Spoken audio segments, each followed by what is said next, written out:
Hello doctor. Hello doctor. Hello doctor. Hello doctor. Hello doctor. Hello doctor. माणूस हा स्पर्धात्मक युगात जगत आहे. आता स्पर्धात्मक युग म्हणजे काय? माणूस हा प्रत्येक गोष्टीकडे गतीने चालला आहे.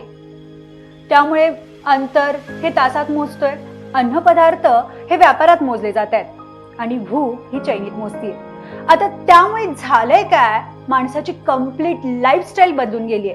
लठ्ठपणा, जेवण अनियमित करणे, पाणी प्यायचं नाहीतर नाही प्यायचं आणि व्यायाम आणि एक्सरसाइज आणि योगा या सगळ्या ज्या गोष्टी आहेत त्या आपण वेळ मिळाला तर करणार, अदरवाईज नाही करणार. आणि या सगळ्या गोष्टीचा इम्पॅक्ट आपल्या बॉडीवर होतोय आणि त्यामुळे वेगवेगळे डिसीज होतात आणि त्यातलाच एक डिसीज म्हणजे मूळव्याध, नक्कीच पाईल्स. नमस्कार, स्पीड न्यूज मध्ये मी कल्याणी आणि ज्या शोची तुम्ही आतुरतेने वाट पाहता त्या शो मध्ये म्हणजेच हॅलो डॉक्टर या शो मध्ये मी आपल्या सगळ्यांचं मनापासून स्वागत करते. आज आपण डॉक्टर भूषण मिठारी यांना आमंत्रित केलंय. पहिला आपण आपल्या स्टुडिओ मध्ये त्यांचं स्वागत करूया. डॉक्टर, आपले स्वागत आहे. नमस्कार. आता यांच्याबद्दल सांगायचं झालं तर यांना ओव्हरऑल या क्षेत्रामध्ये 10 वर्षाचा एक्सपिरियन्स आहे. ते मूळव्याध तज्ज्ञ आहेत आणि होमिओपॅथिक कन्सल्टंट ते आहेत आणि शेकडो रुग्णांना त्यांनी म्हणजे खूप चांगल्या प्रकारे त्यांनी बरं केलंय आणि त्यासोबत खूप चांगल्या प्रकारचे उपचार देतात, खात्रीशीर उपचार देतात. पहिला आपण त्यांचा ओव्हरऑल एक्सपिरियन्स जाणून घेऊया आणि ओव्हरऑल त्यांची जर्नी जाणून घेऊया. सर्वप्रथम मी आपला आभारी आहे की तुम्ही माझ्या या कार्याची दखल घेऊन आपल्या स्टुडिओमध्ये मला बोलवलं. माझं नाव डॉक्टर भूषण चंद्रकांत मिठारी. जसं गेले 10 वर्ष मी होमिओपॅथिक कन्सल्टंट म्हणून कोल्हापूरमध्ये कार्यरत आहे आणि आजपर्यंत आपल्याकडे हजारो रुग्ण या ना त्या प्रकारच्या शारीरिक व मानसिक व्याधीने त्रस्त लोक आपल्याकडे उपचार घेऊन वेदनामुक्त समृद्ध जीवन जगत आहे. हां डॉक्टर, आता मल आहे, विष आहे आणि या सगळ्या गोष्टी जर शरीरातून बाहेर नाही पडल्या तर मूळव्याध होतो. मूळव्याध म्हणजे काय हेही आम्हाला सांगा आणि तुम्ही मूळव्याधापासून कसं बरं करता रुग्णांना हेही आम्हाला सांगा. आपण मेडिकल टर्म मध्ये मूळव्याध हा जर का आपण बघितला तर dilatation, elongation and therefore tortuous of a vein in a anal region, म्हणजे आपला मल जेथून बाहेर पडतो ॲनस गुदद्वार इथं असणाऱ्या ज्या अशुद्ध रक्त वाहून नेणाऱ्या ज्या शिरा आहेत याच्यावर प्रमाणापेक्षा जास्त प्रेशर पडल्यामुळे त्या फुगतात आणि त्या बंच ऑफ ग्रेप्स म्हणजे द्राक्षाप्रमाणे फुलून ह्या ॲनस मधून म्हणजे आपल्या गुदद्वारातून बाहेर येतात. याला आपण मेडिकल टर्म मध्ये मूळव्याध असे म्हणतो. ओके डॉक्टर, आता मूळव्याधसाठी समज पण आहेत, गैरसमज पण आहेत. हा आजार लगेच बरा पण होत नाही, पण नक्कीच तुम्ही मूळव्याध हा मुळापासून बरा करता आणि खात्रीशीर उपाय देता. पण मूळव्याधच्या अंतर्गत सुद्धा बरेचसे आजार आहेत. त्या आजारांबद्दल पण आम्हाला जाणून घ्यायचे आणि बरेचसे ग्रेड सुद्धा आहेत, म्हणजे वेगवेगळे स्टेजेस आहेत. त्या स्टेज बद्दल पण तुम्ही आम्हाला सांगा. तर सुरुवात आपण अशी करू की मूळव्याधाची कारणं काय आहे ही आपण जाणून घेऊ आणि त्यानंतर मग त्याच्या स्टेजेस याकडे जाऊ. तर मूळव्याधाची कारणे आपण प्रामुख्याने जर बघितली तर सर्वात मोठं मूळव्याधाचे कारण येते कॉन्स्टिपेशन. कॉन्स्टिपेशन म्हणजे बद्धकोष्ठता, की ज्यामध्ये रुग्णांना आपल्या शौचाला जातो त्यावेळी प्रमाणापेक्षा जास्त प्रेशराईज कुंतून संडास करावी लागते.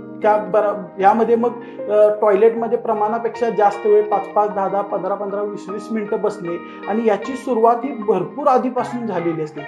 मग भरपूर वर्ष संडास करताना कुंतावे लागणे आणि त्यामुळे त्या ॲनल रिजन गुदद्वाराच्या इथल्या शिरा या प्रेशराईज होत असतात आणि त्या फुगून बाहेर येत असतात. सर्वात प्रथम कारण हे कॉन्स्टिपेशन आहे. दुसरं म्हणजे आपण जी आता आपली मॉडर्न लाईफस्टाईल या गोंडस नावाखाली आपण ही जी मॉडर्न लाईफस्टाईल अवलंबली आहे यामध्ये फास्ट फूड, जंक फूड पदार्थांचे वाढते आपल्या आहारातील प्रमाण, तसेच जे आपण मसालेदार पदार्थ याचे वाढते प्रमाण, शरीरामध्ये वाढती स्थूलता, फिजिकल एक्सरसाइज, फिजिकल ॲक्टिव्हिटीचे प्रमाण कमी असणे, परत यामध्ये आता IT सेक्टर्स किंवा बैठे काम करणे, कॉम्प्युटर यूज याचे प्रमाण जास्त झाल्यामुळे शारीरिक कष्ट कमी आणि शरीरात बसून काम केल्यामुळे शरीरात उष्णता वाढली, ही प्रामुख्याने या पाईल्सची कारणे येतात. आणि जसं आपण म्हटलं की याच्या स्टेजेस काय आहेत किंवा आपण याच्या पुढे जाऊन मी असे म्हणेन की आपण पाईल्स कसा ओळखावा, कारण की ॲनल रिजनच्या इथे थोडीशी इचिंग होणे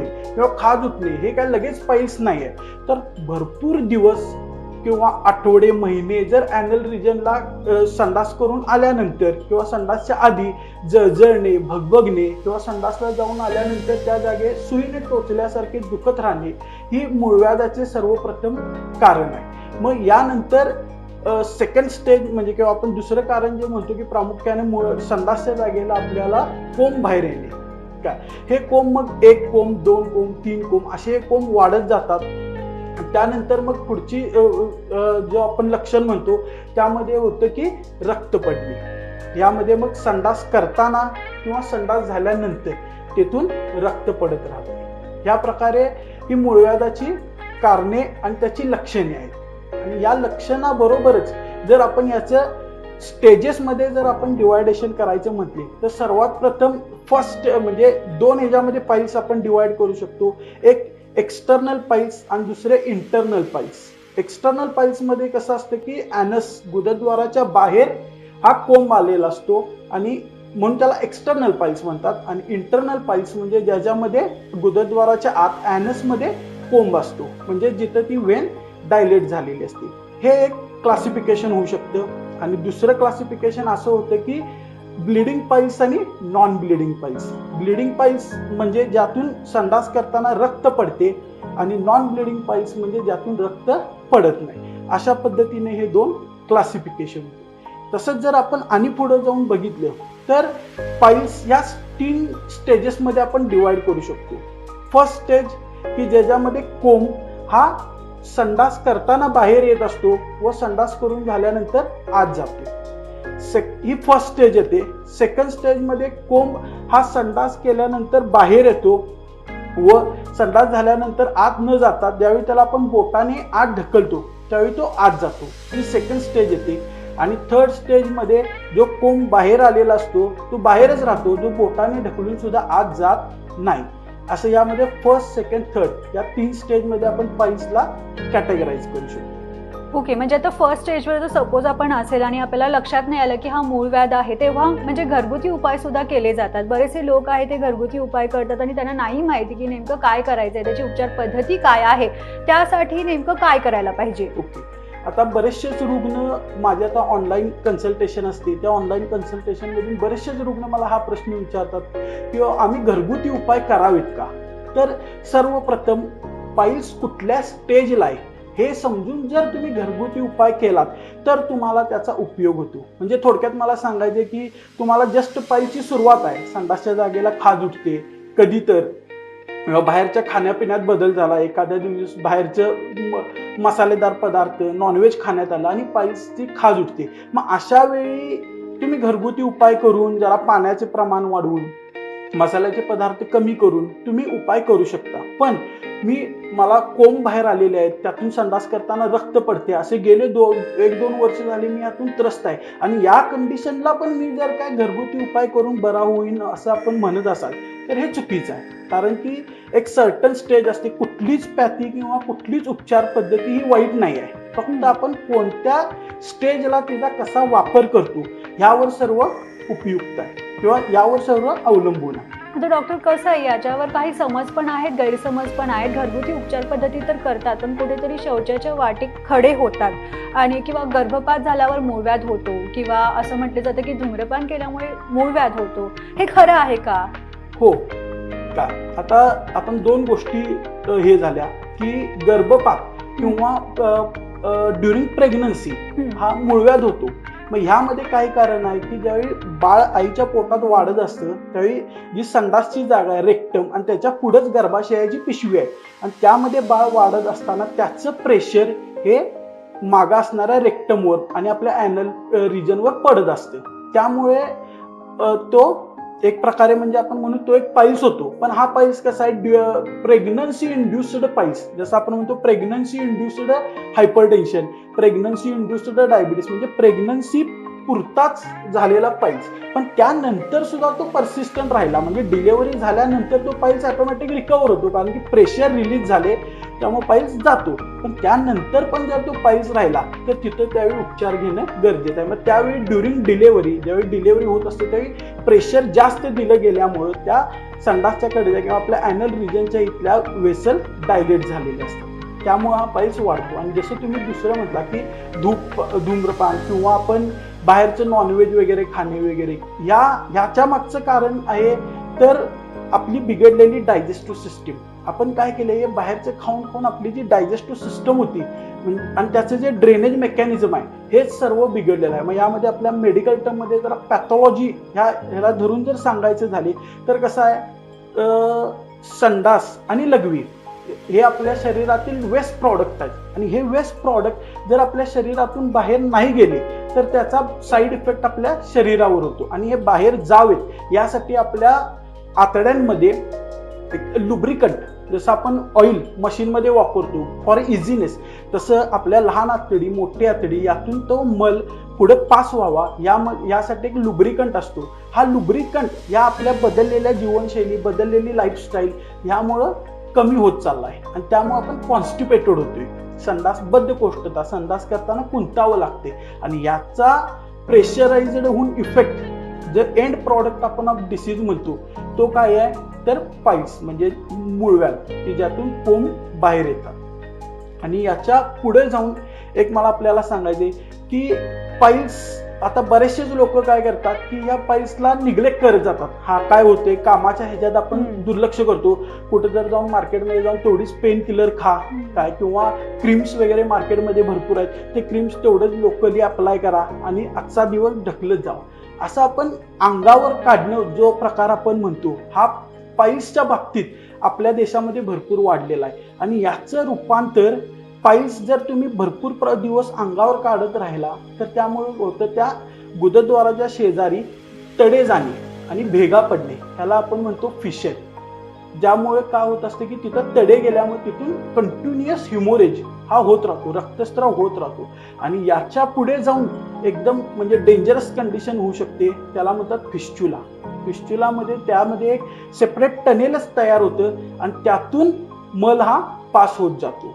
आणि याच्या पुढेही जाऊन ज्याचं प्रमाण आता कमी आहे, पण एक आपण म्हणतो की फ्युचर डिटेक्शन, फ्युचर प्रेडिक्शन हे आता आपण म्हणजे असं आहे की जर तुम्ही आज आपण पाहतोय की या पाईल्सला आपण निग्लेक्ट केल्यामुळं आज आपल्या देशामध्ये 8व्या ते 9व्या नंबरला कॅन्सरचं प्रमाण हे ॲनोरेक्टल अँड कोलॉन कॅन्सर म्हणजे आपल्या आतड्यांचा कॅन्सर आणि गुदद्वाराचा कॅन्सर याचं प्रमाण वाढत आहे. त्यामुळं हा अवेअरनेस कुठंतरी लोकांच्या मध्ये निर्माण व्हावा आणि लोकांनी पाईल्स हा अंगावर काढू नये, वेळेतच त्यावर उपचार करावा आणि यातून मुळासकट बरे व्हावे, यासाठी आपला हा प्रयत्न आहे.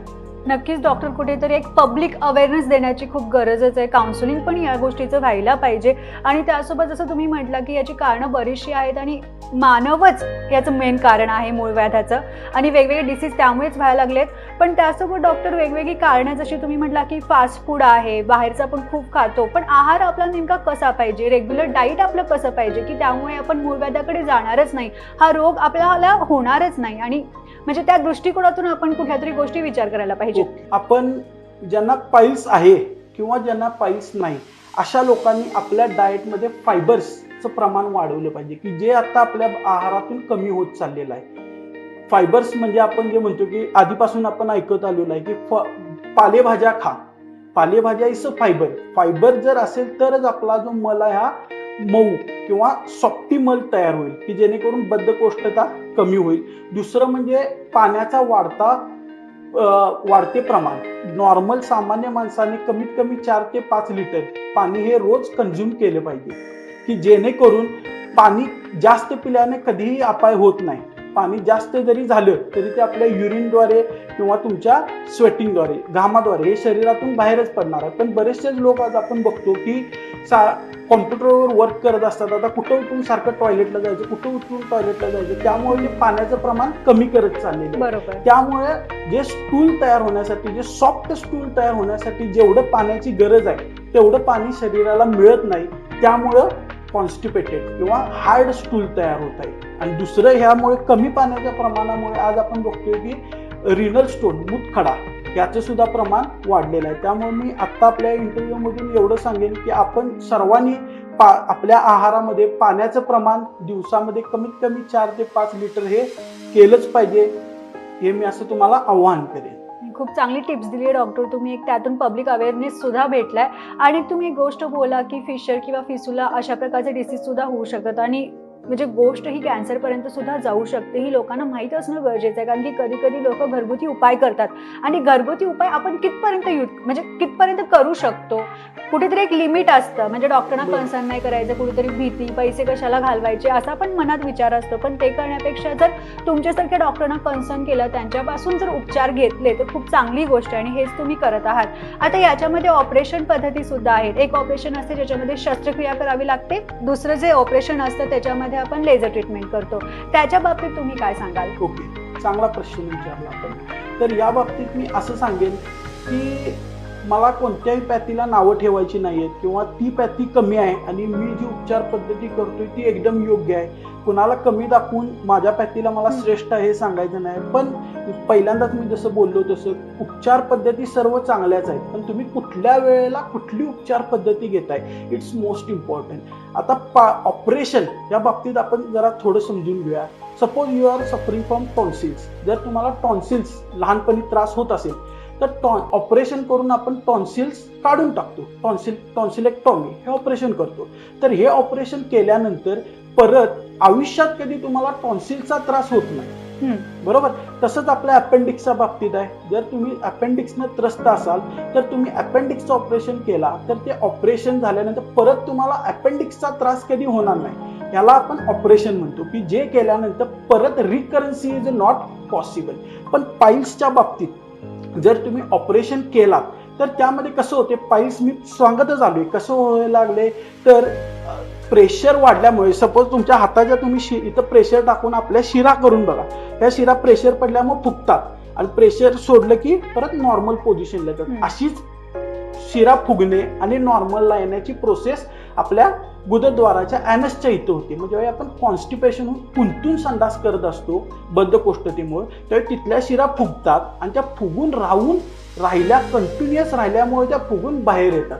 मग या बाहेर आलेल्या शिरा ज्या आहेत, ह्या जो कोंब आहे हा कट करणे हा कायमस्वरूपी उपाय नाही आहे असं माझं मत आहे. तर हा कट केलं तर हे टेम्पररी जे वाढलेलं जे म्हणजे डिसीजचा एंड प्रॉडक्ट होता तो आपण टेम्पररी रिमूव्ह केला. पण त्याचं कारण जे बद्धकोष्ठता आहे, जी तुमची बिघडलेली डायजेस्टिव्ह सिस्टम आहे, जी तुमच्या शरीरात वाढणारी हीट आहे ही परसिस्टंटच आहे. म्हणजे जसं आमच्या होमिओपॅथीमध्ये सांगितले जाते, cure sickness not a disease. म्हणजे डिसीजचा एंड प्रॉडक्ट, मला कॅन्सरची गाठ आहे, ही कॅन्सरची गाठ रिकवर करण्यापेक्षा कॅन्सर होण्याचं कारण काय आहे, सिकनेस बिगिनिंग ऑफ डिसीज काय आहे हे तुम्ही क्युअर करा. जर सपोज मला घशाला कॅन्सर झाला तर घशाला कॅन्सर होण्याची सुरुवात आहे घसा खवखवणे, बोलताना त्रास होणे, रक्त पडणे. या स्टेजला असतानाच जर तुम्ही त्यावर प्रॉपर उपचार केला तर तुमचा कॅन्सर पूर्ण घसा किंवा बॉडी पकडणार नाही. त्या पद्धतीनं जर पाईल्स तुम्हाला कायमस्वरूपी आणि मुळासकट त्याचं उच्चाटन करायचं असेल तर तुम्हाला त्याच्या कारणावर उपाय केला पाहिजे. आणि मग यासाठीच आपली ही उपचार पद्धती आहे. म्हणजे कारण काही असू शकतं. आता सपोज आपण म्हणजे फास्ट फूड खातोय तर त्याचं रिझन फास्ट फूड सुद्धा असू शकतं. तर मुळात जे काही आहे ते आपण म्हणजे नष्ट केलं पाहिजे, मगच आपण पूर्णपणे मुळापासून नष्ट करू शकतो. आणि हे कारण तुम्ही खूप छान सांगितले आणि खूप छान चर्चा आपली रंगती आणि या चर्चेतून एक पब्लिक अवेअरनेस सुद्धा भेटतोय. आणि ऑपरेशन जशी पद्धती आपण म्हणत आहोत की एक शस्त्रक्रिया असते आणि लेझर ट्रीटमेंट सुद्धा असते. आता लोक मोस्ट ऑफ दी लेझर ट्रीटमेंटकडे वळत आहेत डॉक्टर. मग लेझर ट्रीटमेंट आपण कितपत करू शकतो आणि ती योग्य आहे का अयोग्य आहे? तर योग्य आहे का अयोग्य आहे हे लोकांनी ठरवायचं आहे. त्याबद्दल मी कमेंट्स करणं योग्य नाही. पण आज मी माझ्याकडे अशा भरपूर केसेस आहेत की ज्यांनी 2 महिने 6 महिन्यापूर्वी ऑपरेशन करून घेतलं, तेवढं 6 महिने बरं वाटलं, त्यानंतर परत पाईल्स रिकरन्स झाला. म्हणजे रिकरन्सी जर होत असेल तर ती उपचार पद्धती कितपत योग्य आहे हे लोकांनी ठरवायचे. मग अशा बाबतीत मी एकच म्हणेन, स्वानुभव ही प्रचिती. तुम्ही स्वतः अनुभव घ्या आणि तुम्ही हे करा. तर खरं जसं मगाशी मी म्हटलं तसं जर मूळव्याध हा मुळासकट बरा करायचा असेल तर त्याचं कारण हे घालवलंच पाहिजे. आणि ॲलोपॅथिक मोड ऑफ ट्रीटमेंट किंवा सर्जरी, लेझर यामध्ये कारण कुठं घालवलं जात नाही आहे, तर त्याचा जो एंड प्रॉडक्ट कोंब बाहेर आले हे तेवढे काढून दिले जात आहे. मग तुम्ही अशी उपचार पद्धती निवडा की ज्याच्यामध्ये त्या कारणाचं निर्मूलन केलेलं आहे. हाही पॉईंट तुम्ही खूप छान मांडला आहे, कारण की हा पॉईंट सगळ्यांना समजणं खूप गरजेचं आहे की सपोज एखादी गोष्ट आपण ऑपरेशन केली, एखाद्या गोष्टीचं ऑपरेशन केलं म्हणजे ते मुळासकट जात नाही, पुन्हा आपल्याला तो डिसीज होऊ शकतो. आणि मूळव्याध असा आहे की मूळव्याधचं जरी ऑपरेशन आपण केलं, या रोगाचं ऑपरेशन आपण जरी केलं तर पुन्हा आपल्याला मूळव्याध होण्याचे चान्सेस असतात. त्यामुळे असं नाही की ऑपरेशन केलं की झालं. त्यामुळे आपल्या आरोग्याची काळजी कुठेतरी करणं आपल्याला गरजेचं आहे आणि त्यासाठी फास्ट फूड खाणं टाळा, त्यासोबत व्यवस्थित व्यायाम आणि योगा करा, पाणी जास्त प्या. जसं डॉक्टरांनी सांगितलं की पाणी आपल्या शरीरासाठी खूप महत्त्वाचं आहे आणि पाणी पिल्यावर शक्यतो आपल्याला बरेचसे डिसीज होत नाही. आपली बॉडी सारखी हायड्रेट या मोडमध्ये असते आणि खूप छान सल्ला दिला डॉक्टर तुम्ही. पण मला अजून एक महत्त्वाचा प्रश्न विचारायचा डॉक्टर, जसं तुम्ही खात्रीशीर उपाय देता आणि शेकडो 500 म्हणजे हे रुग्ण तुमचे जे आहेत ते अगदी मुळासकट बरे झालेले आहेत, याचं मेन कारण काय आहे आणि तुमची उपचार पद्धती का इतकी चांगली आहे? ओके, तर मी कायम माझ्या सर्व इंटरव्ह्यूमध्ये हे सांगतो की इतरांपेक्षा माझ्याकडे वेगळं काय आहे. तर ह्यामध्ये इतर ज्या पॅथीज आहेत ह्या ट्रीटमेंट करत आहेत फ्रॉम एक्सटर्नल टू इंटरनल. म्हणजे बाहेर जो कोंब आलाय, जे जळजळते, भगभगते, रक्त पडते, याला बाहेरून क्रीम लावणे, मलम लावणे, पेन किलर देणे, टेम्पररी शॉर्ट टर्म म्हणून मी म्हणतानाच म्हणतोय, जे फास्ट आहे ते शॉर्ट आहे आणि जे स्लो आहे ते परमनंट आहे. तर तुम्ही पेन किलर, सपोज दाढ दुखते, तुम्ही पेन किलर खाल्ला, विदिन 15 मिनिट टू 20 मिनिट्स तुमचे पेन थांबणार. पण हे कायमस्वरूपी थांबलेले नाही, एक 4 तास 6 तास ऍक्शन फास्ट झाली तर ड्युरेशन शॉर्ट आहे. तसं या पाईल्सच्या बाबतीत ज्या बाहेर उपचार, बाह्योपचार किंवा बाहेरून जे उपचार केले जात आहेत, क्रीम्स लावणे वगैरे, ह्यामुळं काय होत आहे, शॉर्ट टर्म तुम्हाला रिलीफ मिळतो. तेवढंच 2-4 दिवस दुखायचं थांबलं, परत त्यानंतर दुखायचं सुरू झाले. रक्त पडायचं तेवढंच 1-2 दिवस थांबले, परत रक्त पडायला सुरुवात झाली. त्यामुळं बाहेरून आत जाण्यापेक्षा, जसं होमिओपॅथीचं तत्व सांगते, क्युअर्स विदिन आउटवर्ड, आतून बाहेर क्युअर करत या. आत तुमच्या काय कारण आहे तर ते पहिला शोधून काढून त्यावर उपचार करा. म्हणून माझी जी उपचार पद्धती आहे फॉर पाईल्स, आपण सुरुवात करतो तुमची, आपण जसं म्हणतो गाडीचं सर्व्हिसिंग असतं तसं बॉडीचं सर्व्हिसिंग केलं जातं. आपली जी डायजेस्टिव्ह सिस्टम आहे ही शुद्ध केली जाते. मग शास्त्रशुद्ध पद्धतीने ही डायजेस्टिव्ह सिस्टीम क्लीन केली जाते की जेणेकरून तुमचा कॉन्स्टिपेशन, बद्धकोष्ठतेचा त्रास कमी केला जातो. त्याबरोबर तुमच्या आतलं जे म्युसिन किंवा जे आपण वंगण म्हणतो, ऑइली सबस्टन्स सिक्रेशन वाढवलं जातं. तुमच्या मुवमेंट ऑफ जीआय ट्रॅक्ट वाढवल्या जातात, जेणेकरून सॉफ्ट आणि बल्की स्टूल तयार होतं, कॉन्स्टिपेशन कमी होतं. 2 नंबरला तुमच्या बॉडीमध्ये जी हीट वाढत आहे ती हीटची कारणे शोधून, जसं की चहाचं प्रमाण जास्त आहे, व्यसन किंवा अल्कोहोल ड्रिंकिंग, परत आपलं नॉनव्हेज, मसालेदार पदार्थाचं प्रमाण जर प्रमाणापेक्षा जास्त असेल तर ते प्रमाण आटोक्यात कसं आणायचं ह्यासाठी तुम्हाला गाईडलाईन्स दिल्या जातात. त्यामुळे शरीरात होणारी उष्णता कमी केली जाते आणि तुमच्या ज्या ॲनसच्या इथल्या व्हेन्सवर पडणारं प्रेशर आहे हे कमी केलं जातं. म्हणजे कारण आतून ज्यावेळी आपण रिकवर करत येतो त्यावेळी ऑटोमॅटिक तो क्युअर हा परमनंट असतो. हा क्युअर स्लो आहे पण परमनंट आहे. नक्कीच डॉक्टर, मूळव्याधचं खरं कारण मला तुमच्याकडून समजलं आणि मूळव्याध कशामुळे होतो, त्याचे सिम्पटम्स काय आहेत आणि तो कसा बरा करू शकतो. शक्यतो ऑपरेशन आपण करूच नाही, त्याची कारणं आपण शोधावी आणि आपलं हेल्थ व्यवस्थित आपण ठेवावं. त्याचे इम्पॅक्ट्स आपण आपल्या बॉडीवर होऊ द्यायचे नाही आहेत, हे मला तुम्ही खूप छान प्रकारे सांगितलं आहे. आणि त्यासोबत डॉक्टर, तुम्ही होमिओपॅथी कन्सल्टंटसुद्धा आहात, त्यामुळे तुम्ही आता आहाराचे रेग्युलर टिप्ससुद्धा देत असाल. मग ही पण खूप चांगली गोष्ट आहे की तुम्ही तुमच्या पेशंट्सना आहारसुद्धा कसा करायचा हेही सांगता. जसं तुम्ही आता सांगितलंच आहे, पाणी पिणं गरजेचं आहे, व्यायाम करणं गरजेचं आहे आणि बऱ्याचशा गोष्टी. आणि नक्कीच आता मला हे पण जाणून घ्यायला आवडेल की तुमचे आता फ्युचर गोल्स याच्या पुढे काय असणार आहेत? जसं फ्युचर गोल्स तुम्ही विचारलं, यामध्ये मी एकच सांगेन की ज्या पद्धतीनं भारतामध्ये कॅन्सरचं प्रमाण वाढत चाललेलं आहे, भारतामध्ये इन द सेन्स डेव्हलप्ड और डेव्हलपिंग कंट्रीजमध्ये, तर याचं प्रमाण कुठेतरी कमी करावं. आणि ज्या तत्वावर होमिओपॅथी इतके वर्ष पुढं येत राहिली की cure a sickness not a disease, तर मला हेच माझं गोल आहे की लोक पूर्णपणे आजारी होऊन, की जिथं आता वैद्यकीय शास्त्र हातच टेकते अशा लेवलला जाऊन ते रुग्ण माझ्यापर्यंत येण्यापेक्षा ते सुरुवात असतानाच लोकांच्या मध्ये अवेअरनेस व्हावा आणि त्यांनी माझ्याकडे यावे असं नाही तर कुठं ना कुठेतरी डॉक्टरांना जाऊन कन्सल्ट करावं. घरच्या घरी उपचार करत राहू नये. आणि ही कंडिशन म्हणजे आपण जसं म्हणतो की जहाजाला लहान होल पडलं तर ते लहान असतानाच मुजवायचं असते, नाहीतर ते एक वेळ मोठीच्या मोठी झास सुद्धा बुडवू शकते. तर त्या पद्धतीनं किंवा गाडी जरासा आवाज करायला लागली की लगेच गॅरेजमध्ये नेऊन दाखवावी, नाहीतर काय होते चला जरासाच आवाज येतोय जरासाच आवाज येतोय असं आपण करत राहिलो तर एक वेळ अशी ते गाडी बंद पडली की तिथनं क्रेननं उचलून न्यावी लागते आणि लाखो रुपये खर्च होतो. तसंच आपल्या बॉडीचं आहे, छोटे छोटे साईन अँड सिम्पटम असतील तरी लगेच तुम्ही तज्ज्ञ व्यक्तींशी कन्सल्ट करावं आणि त्याबद्दल योग्य तो उपचार घ्यावा, असं माझं म्हणणं आहे, की जेणेकरून आपण खूप मोठ्या आजाराने ग्रस्त होण्यापासून वाचू शकेल. खूप छान उदाहरण दिलं तुम्ही डॉक्टर. आणि जसं तुम्ही म्हटलं की छोटे छोटे सिम्पटम्स जरी असतील तर लगेच आपण टेस्ट करणं गरजेचं आहे. मग ते मंथली का असे ना, काही जण कसे करतात की म्हणजे इयरली टेस्ट करतात, पण ते खूप चुकीचं आहे. तुमची ब्लड टेस्ट असू दे किंवा इतर कोणत्याही टेस्ट असू दे त्या तुम्ही वेळच्या वेळी करा, म्हणजे तुम्हाला जे सिम्पटम्स आहेत आणि ते कशामुळे येतात हे पण कळेल आणि रोगाचं ॲक्च्युली जे काही निदान आहे ते पण लागेल. आणि खूप छान पद्धतीने तुम्ही मार्गदर्शन केले डॉक्टर. तुम्ही खूप छान पद्धतीने सांगितलं की पाईल्स म्हणजे नेमकं काय आहे आणि सगळ्या गोष्टी तुम्ही व्यवस्थित सांगितलेल्या आहात. आणि नक्कीच डॉक्टर भूषण मिटारी यांच्या क्लिनिकमध्ये तुम्ही व्हिजिट करा. ते मूळव्याध तज्ज्ञ आहेत, त्याचसोबत होमिओपॅथिक कन्सल्टंट सुद्धा आहेत आणि बरेचसे उपचार ते खूप छान पद्धतीने करतात, खात्रीशीर उपाय देतात. जसं मी म्हटलं की मूळव्याध ते मुळापासून नष्ट करतात आणि का नष्ट होतो हे पण तुम्हाला त्यांच्या क्लिनिकमध्ये व्हिजिट केल्यावर नक्कीच कळेल. आणि तुम्ही आमच्या स्टुडिओमध्ये आला डॉक्टर, यासाठी खरंच मी खूप आभारी आहे आणि तुमच्या इथून पुढच्या वाटचालीसाठी मी तुम्हाला शुभेच्छा देते. धन्यवाद. थँक्यू. ताज्या अपडेट्ससाठी स्पीड न्यूज लाईव्ह 24 चॅनेलला सबस्क्राईब करा आणि बेल आयकॉनवर प्रेस करा.